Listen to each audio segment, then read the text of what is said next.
아멘.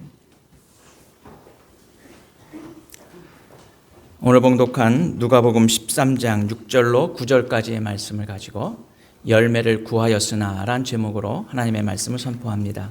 한번 따라서 해봅시다. 열매를 구하였으나. 자연의 일반적인 현상 중 하나는 자연은 가장 쉬운 길을 찾아간다는 것입니다. 전기, 저항이 가장 적은 물체를 통해서 전기가 흘러가게 되어 있습니다. 우리는 강물을 보게 되지요. 우리나라는 산이 많으니 강물이 산을 굽어 흐르게 되어 있습니다. 전기와 강물이 흘러가는 것은 가장 저항이 적고 어렵지 않은 쉬운 길을 택하기 때문입니다. 인간의 삶도 마찬가지입니다. 가장 쉬운 길을 따라가려고 합니다. 어렵고 힘들고 이웃을 섬기며 살아가는 사람들을 향해서 아주 미련한 사람이라고 이야기합니다. 더 쉬운 길이 있는데 왜 그렇게 어렵고 힘든 길을 가느냐고 이야기하지요. 이웃을 돕는 것보다는 내가 TV를 보고 편히 쉬는 것이, 내 안위를 살아가는 것이 훨씬 더 우리에게 쉬운 일입니다. 우리가 문제를 만나게 되면 그 문제를 해결하기 위해서 땀 흘리고 수고하는 것보다 그냥 시간이 해결해 주기를 기다리는 것도 우리가 쉬운 길을 택하는 어리석은 방법 중에 하나입니다. 우리의 신앙생활도 마찬가지입니다. 우리가 주일 하나님 앞에 나와 예배를 드리고 하나님의 말씀인 성경 말씀을 읽고 그 말씀을 공부하고 그 말씀대로 살아가는 것보다 그저 소파에 앉아서 침대에 누워서 쉽게 편한 길을 가는 것이 훨씬 더 우리가 편한 생활을 하는 길이지요.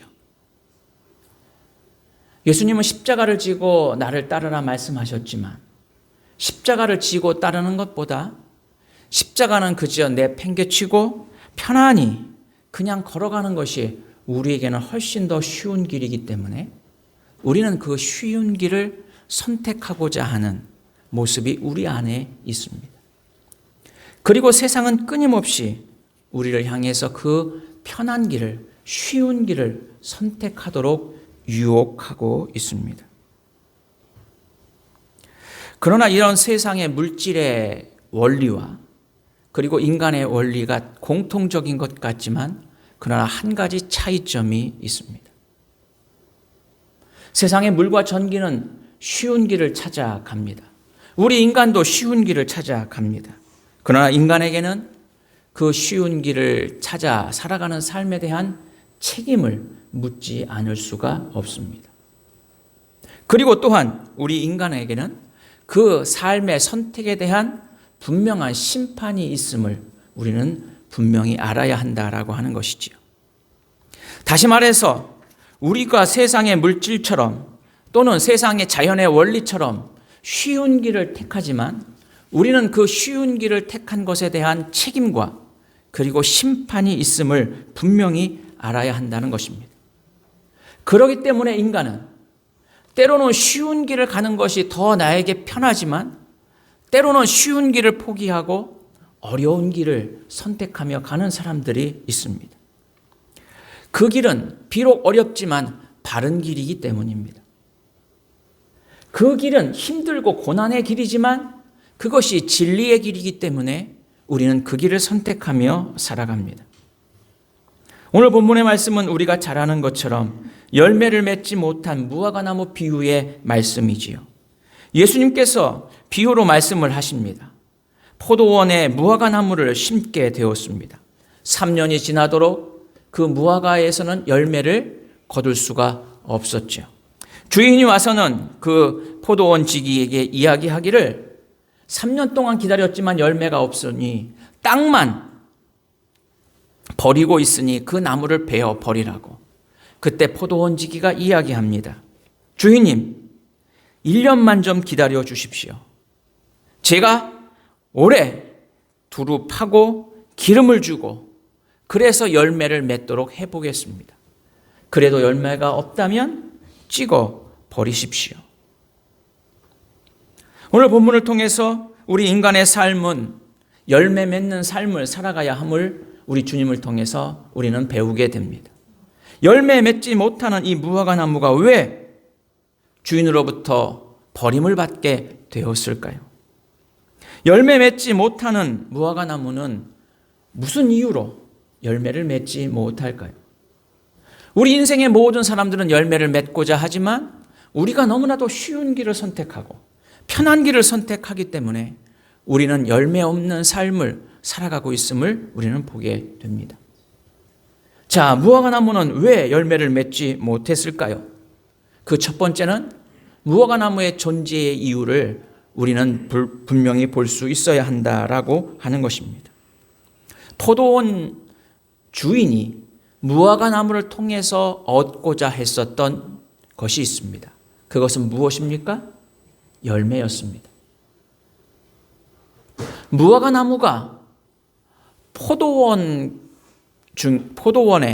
포도나무 중간중간에 심겨진 이유는 관상용으로 보기 좋게 하기 위해서 무화과 나무를 심은 것이 아니었습니다. 포도 농사를 짓는 일꾼들이 그 무화과 나무 그늘 안에서 쉬게 하기 위해서 무화과 나무를 심은 것이 아니었습니다. 무화과 나무를 심은 분명한 이유는 그 무화과 나무를 통해서 열매를 얻고자 했던 것입니다. 바로 무화과 나무의 존재 이유는 무엇입니까? 바로 열매를 맺는 것이었습니다. 이 무화과 나무는 자신의 존재의 이유에 합당하지 못한 열매 없는 무화과 나무가 될 수밖에 없었던 것이지요. 요한복음 15장 말씀에 보면 예수님은 나는 포도나무여 너희는 가지라 말씀합니다. 가지가 열매를 많이 맺으려면 한 가지 방법밖에 없습니다. 바로 가지가 포도나무에 붙어 있어야 한다는 것이지요.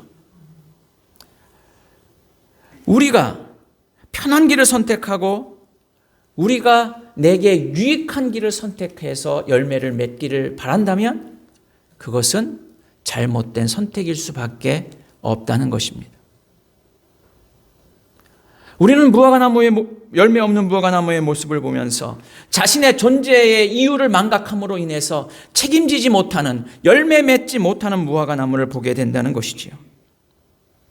성경에서는 끊임없이 우리 그리스도인들이 열매 맺는 삶을 살아가도록 말씀해 주시고 있습니다. 우리가 맺어야 할 열매는 무엇일까요? 첫 번째는 전도의 열매입니다. 내가 그리스도인이라고 하는 고백을 통해서 나만 그리스도인으로 살아가는 것이 아니라 다른 사람들도 그리스도인으로 살아가도록, 다시 말해서 재생산의 열매를 맺을 수 있어야 한다라고 하는 것이죠. 주님께서 말씀하셨습니다. 땅끝까지 이르러 내 증인이 되라고요. 우리는 전도의 열매를 맺어야 할 사명이 우리 가운데 있습니다. 또한 우리 그리스도인들이 맺어야 할 열매는 바로 인격의 열매입니다. 우리가 잘 아는 것처럼 갈라디아서 5장 22절 말씀에 보면 9가지 성령의 열매가 나옵니다. 그 9가지 성령의 열매는 그 중에 내가 한두 개만 맺어도 되는 것이 아니라 그 모든 것이 각자를 맺음으로 인해서 우리가 좀 더 성숙한 인격으로, 성숙한 그리스도인으로서의 삶을 살아갈 수 있는 열매를 맺어야 한다라고 하는 사실이죠. 사랑하는 성도 여러분, 무화과 나무가 열매를 맺지 못한 이유는 자신의 존재의 이유를 망각했기 때문입니다. 사랑하는 성도 여러분, 우리는 그리스도인들입니다. 우리는 하나님의 자녀들입니다. 그래서 세상의 빛과 소금의 역할을 감당하는 자로 살아가야 합니다. 이 땅의 생명을 위해 살아가고, 그리고 하나님의 놀라운 의와 평화를 이루는 삶, 그것이 바로 우리가 존재하는 삶의 이유이지요. 하나님의 영광 위에 살아가는 것, 그것이 바로 우리가 존재하는 이유이지요. 그 존재의 이유를 잊지 않고 살아갈 때 우리는 아름다운 열매를 맺는 삶을 살게 될 줄로 믿습니다. 두 번째로 오늘 본문의 말씀의 6절 말씀에 보면 무화과 나무가 포도원에 심겨졌습니다. 여러분, 포도원은 그저 척박한 땅에 과수를 만드는 것이 아니죠. 그래도 돌을 일궈내고 비옥한 땅에 포도나무를 심어서 포도원을 만듭니다. 그 비옥한 땅에 무화과나무는 심기였습니다. 아까도 말씀드린 것처럼 관상용이 아니라 일꾼들에게, 사람들에게 그늘을 제공하기 위해서 심은 것이 아니라 분명한 목적을 가지고 심은 것이지요. 하나님께서는 우리를 분명한 목적을 가지고 이 땅 위에 보내주셨습니다. 하나님은 우리를 분명한 목적을 가지고 하나님의 자녀로 선택해 주셨습니다. 그리고 하나님은 분명한 목적을 갖고 살아가도록 우리를 성탄 중북교회의 신앙 공동체로 하나가 되게 만드셨습니다. 그러나 자신의 현재의 상태를 망각하면 열매를 맺지 못하게 된다는 것이지요. 오늘 무화과 나무는 7절 말씀에 보면 3년 동안 열매를 구하였지만 열매를 얻지 못하였다라고 말씀하고 있습니다. 지금 무화과 나무의 현재의 상태는 어떤 것입니까? 열매 맺지 못한 나무입니다. 그래서 미래는 무엇이 예정되어 있습니까? 찍혀 버리는 심판이 예정되어 있습니다. 3년이 지났음에도 전혀 열매를 맺지 못하는 현재의 무화과 나무. 현재의 우리의 모습을 망각하고 현재의 내 상태를 망각하며 살아간다면 우리는 열매 맺지 못하는 자가 된다는 것이지요. 그저 3년이라는 시간이 지나면 열매를 당연히 맺는 것이 아닙니다. 3년이라는 시간이 지나면 우리의 신앙에 그저 교회에 출석하는 것만으로 우리의 신앙이 성숙해지는 것이 결코 아닙니다. 시간이 지나면 우리가 성령의 열매를 자동적으로 맺어지는 것이 결코 아닙니다. 끊임없이 현재의 모습 속에서 우리가 열매를 맺고자 하는 의지를 가지고 살아갈 때 비로소 우리는 열매 맺는 자로서의 삶을 살아갈 수 있게 된다는 것이지요. 현대사회에서 교회는 비난의 대상을 넘어서 혐오의 대상이 되고 말았습니다. 예수 그리스도는 믿고 인정하지만 교회는 불필요한 존재라고까지 이야기할 만큼 우리는 안타까운 시대에 살아가고 있습니다. 그러나 초대교회 그리스도인 숫자는 아주 빈약하고 연약한 숫자에 불과했습니다. 그럼에도 불구하고 대로마 제국까지 그리스도의 복음으로 확장될 수 있었던 이유는 무엇일까요? 그것은 바로 그들이 선한 영향력을 미쳤기 때문이라는 것입니다.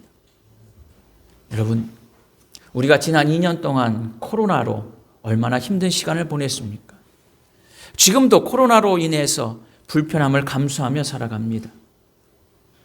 눈에 보이지 않는 바이러스, 그리고 그 바이러스의 확산이 얼마나 강하기에, 전염력이 얼마나 강하기에 우리는 개인 소독과 그리고 방역을 철저히 하며 살아가고 있지 않습니까? 우리의 신앙의 삶도 마찬가지입니다. 우리가 많은 사람들에게 바이러스보다도 더 큰 영향력을, 선한 영향력을 미칠 때 비로소 우리는 참된 신앙인으로서 살아갈 수 있게 된다는 것이지요. 데살로니가의 말씀에 보면 천하를 어지럽힌 사람들이라고 사도 바울과 그리스도인들을 이야기하고 있습니다. 천하를 어지럽혔다라고 한 말은 무엇입니까? 그것은 모든 사람들에게 엄청난 영향력을 주었다라고 하는 것입니다. 그것도 부정적인 것이 아니라 긍정적인 영향을 주었다라고 하는 것이지요. 오늘 본문의 무화과 나무는 어떻습니까? 전혀 열매를 맺지 못합니다. 선한 영향력을 상실해버렸습니다. 현재의 자신의 상황들을 망각한 모습으로 존재하고 있습니다. 그뿐만이 아닙니다. 주인은 이 무화과 나무를 일컬어서 7절 하반절 말씀에 보면 어찌 땅만 버리게 하겠느냐라고 말하고 있습니다. 오히려 땅만 버리고 있습니다. 그뿐만이 아니라 다른 나무의 수분까지 빼앗아가서 다른 나무에게 생명의 위협을 느낄 그런 존재가 바로 지금 이 무화과 나무인 것을 말하고 있는 것이지요. 우리 신앙인들의 여러분들의 현재의 모습은 어떻습니까? 한 크리스찬 사회학자는 이런 말을 했습니다. 95%의 모든 사람들이, 그리스도인들이 벤치 워머로 살아간다. 벤치 워머라고 하는 것은 의자를 따뜻하게 하는 사람이라는 거예요. 그 이야기는 무슨 이야기냐? 교회 와서 1시간 예배 드리는 동안 내가 앉은 자리만 따뜻하게 만들고 돌아가는 존재라는 것이죠. 얼마나 부끄러운 이야기입니까? 그저 일주일 1시간 교회에 앉아서 교회의 의자나 되피는 그런 존재가 아니라 세상을 향해서 선한 영향력을 미치며 세상을 향해서 생명을 부여해주고 세상에게 소망과 기쁨을 줄 수 있는 것, 그것이 바로 열매 맺는 자의 모습이라고 하는 사실입니다. 우리의 현재의 모습을 돌아봅시다. 우리의 현재의 상태를 우리가 망각하지 않을 때 비로소 우리는 열매 맺는 자로서의 삶을 살게 될 줄로 믿습니다. 세 번째로 오늘 본문의 말씀에 이 무화과 나무는 심판을 망각하며 살아갑니다. 다시 말해서 위기가 올 것에 대해서 예측하지 못하고 있는 것이지요. 3년이 지났을 때 무화과 나무 주인은 그 열매 맺지 못하는 무화과 나무를 찍어버리라고 이야기합니다. 13장 우리 1절 이하의 말씀에 보면 예수님께서 당시에 있었던 역사적인 사건 2가지를 말씀하시지요. 갈릴리에서 사람들의 피로 제물로 바쳐진 사건. 그 다음에 4절에 보면 실로암 망대가 무너져서 18명이 그 망대에 깔려 죽은 사건. 그 시대 예수님 당시에 많은 희생자를 낳은 참사의 사건들이 예루살렘과 그리고 갈릴리와 그리고 예루살렘 실로암에서 있었던 것입니다. 그럼에도 불구하고 사람들은 회개하지 않았습니다. 그래서 5절 말씀에 보면 만일 회개하지 아니하면 다 이와 같이 망하리라 말씀하고 있습니다. 우리는 지난 한 주간 참 안타까운 사고의 후유증 속에서 살아왔습니다.